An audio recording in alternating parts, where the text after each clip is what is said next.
PT Krakatau Steel Tbk emiten dengan kode saham KRAS membukukan pendapatan sebesar 262,4 juta dolar Amerika pada kuartal 1 2026.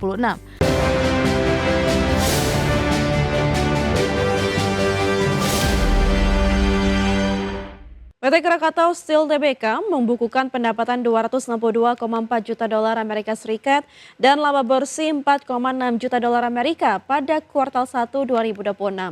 Kinerja ini didukung efisiensi dan optimalisasi produksi serta menjadi sinyal pemulihan bisnis dan penguatan fundamental keuangan.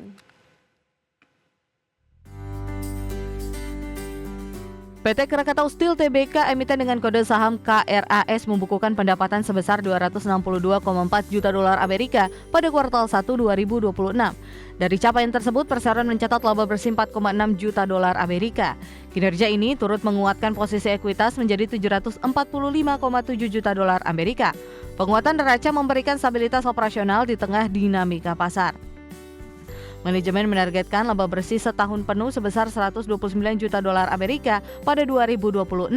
Target ini menjadi bagian dari strategi penguatan kinerja keuangan perseroan. Capaian kuartal awal menjadi indikasi pemulihan kinerja sekaligus menumbuhkan optimisme di tengah kondisi pasar yang bergejolak. Program efisiensi dinilai memberikan dampak positif terhadap stabilitas keuangan dan operasional. Transformasi perusahaan juga mulai menunjukkan hasil yang stabil. Manajemen menegaskan disiplin pengelolaan biaya tetap menjadi prioritas utama, di mana langkah ini untuk menjaga keberlanjutan kinerja ke depan. Hingga Maret 2026, total produksi mencapai 360.000 ton, di mana pabrik hot strip mill menyumbang 230.000 ton dan cold rolling mill 130.000 ton. Optimalisasi fasilitas menjadi bagian penguatan operasional, di mana perseroan terus mendorong produk baja kompetitif untuk mendukung industri nasional. Tim Liputan IDX Channel. Saat meninjau langsung fasilitas yang berlokasi di Desa Walahar Wetan, Kecamatan Kalibagor, Banyumas, Presiden Prabowo Subianto menilai tempat pengolahan sampah terpadu berbasis edukasi dan lingkungan Kabupaten Banyumas, Jawa Tengah layak menjadi model nasional dalam pengolahan sampah. Presiden mengaku terkesan dengan inovasi yang dikembangkan dalam pengolahan sampah berbasis teknologi sederhana namun efektif. Presiden mengatakan sistem pengolahan sampah di TPST BLE mengedepankan penggunaan teknologi yang tidak terlalu canggih tapi mampu berjalan efektif karena didukung pemanfaatan produk lokal serta sistem yang terintegrasi dari tingkat rumah tangga hingga kabupaten. Menurut Presiden, model tersebut berpotensi diterapkan di berbagai daerah di Indonesia, bahkan telah menarik perhatian dari luar negeri. Kita lakukan istilahnya pengolahan sampah dengan menggunakan teknologi yang tidak terlalu canggih tapi efektif, sebagian besar produk lokal dan dalam suatu rangkaian sistem dari rumah tangga sampai ke kabupaten. Jadi ini saya kira sangat efektif ya, menjadi contoh untuk banyak provinsi, banyak kabupaten, bahkan dari negara lain ada yang ke sini. Pengolahan sampah sekarang jadi prioritas nasional. Ya. Dalam 2-3 tahun kita harus. CEO Danantara yang juga Kepala BP BUMN Doni Oskaria menyatakan akan mengevaluasi manajemen PT KAI imbas buntut dari kecelakaan yang melibatkan KA Argo Bromo dengan KRL di Stasiun Bekasi Timur. Pemerintah pun sudah menyiapkan anggaran 4 triliun rupiah untuk melakukan pembenahan di 1.800 perlintasan sebidang. Kepala BP BUMN Doni Oskaria menyatakan pihaknya akan melakukan evaluasi secara menyeluruh terhadap PT Kereta Api Indonesia imbas kecelakaan KA Argo Bromo Anggrek dan KRL di Stasiun Bekasi Timur yang mengakibatkan 15 orang meninggal dunia dan 84 orang mengalami luka-luka. Menurut Doni, pihaknya akan melakukan evaluasi khususnya pada aspek keamanan atau safety.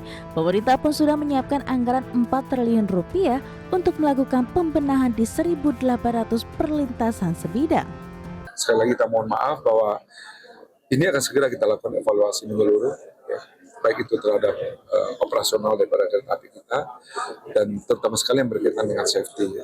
Jadi tadi Bapak Presiden juga sudah menyampaikan akan dibudgetkan juga, disediakan juga budget oleh Bapak Presiden. Ini menunjukkan perhatian yang serius terhadap mass transportation.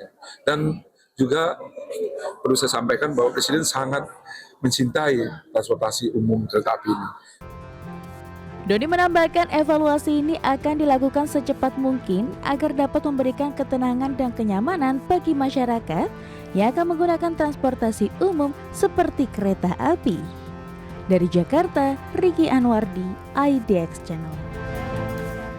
Emiten konstruksi PT Harta Jaya Karya Tbk atau MEJA mempercepat rencana akuisisi 45% saham perusahaan tambang PT Trimata Coal Perkasa senilai $100 juta Amerika Serikat. Langkah strategis ini diambil guna memperkuat portofolio perseroan di sektor energi serta mengamankan rantai pasok batu bara nasional maupun internasional. PT Harta Jaya Karya Tbk kian serius melebarkan sayap ke sektor energi primer. Melansir pernyataan resminya, manajemen MEJA tengah mematangkan proses akuisisi 45% saham PT Trimata Coal Perkasa atau TCP dengan nilai investasi mencapai 1,6 triliun rupiah. Direktur Utama MEJA Richie Adrian Hartanto menegaskan bahwa penjajakan kerjasama ini telah menunjukkan perkembangan positif dan kini memasuki tahap realisasi akhir guna memperkuat fondasi bisnis perseroan di sepanjang tahun 2026 ini. TCP diketahui memiliki aset yang sangat prospektif dengan luas konsesi tambang mencapai 11.000 hektar di wilayah Sumatera Selatan. Berdasarkan studi awal, wilayah tersebut memiliki potensi cadangan batubara hingga ratusan juta ton yang siap dikembangkan. Sinergi ini nantinya akan menggabungkan kapabilitas MEJA di bidang konstruksi dengan akses sumber daya energi TCP yang diharapkan dapat menciptakan efisiensi operasional secara signifikan. Meski proses akuisisi masih berjalan, PT Trimata Coal Perkasa menargetkan dapat memulai produksi perdana pada kuartal ketiga tahun 2026 mendatang. Saat ini perusahaan tengah fokus pada penyelesaian evaluasi rencana kerja serta perizinan RKAB di kementerian terkait. Setelah beroperasi, TCP membidik peluang ekspor ke negara dengan kebutuhan energi tinggi seperti India dan Tiongkok, dengan memanfaatkan keunggulan batu bara hasil produksinya yang dinilai lebih ekonomis untuk kebutuhan blending pembangkit listrik global. Berbagai sumber ada di channel. PT El Nusol Tbk mencatatkan laba bersih Rp190 miliar pada kuartal 1 2026 didukung pendapatan dan efisiensi operasional, di mana kinerja ini diiringi penguatan arus kas, posisi kas, dan struktur keuangan sebagai fondasi pertumbuhan berkelanjutan. PT El Nusa Tbk atau emiten berkode saham ELSA membukukan laba bersih Rp190 miliar pada kuartal 1 2026. Angka ini naik 2% dibandingkan Rp187 miliar pada periode yang sama tahun sebelumnya.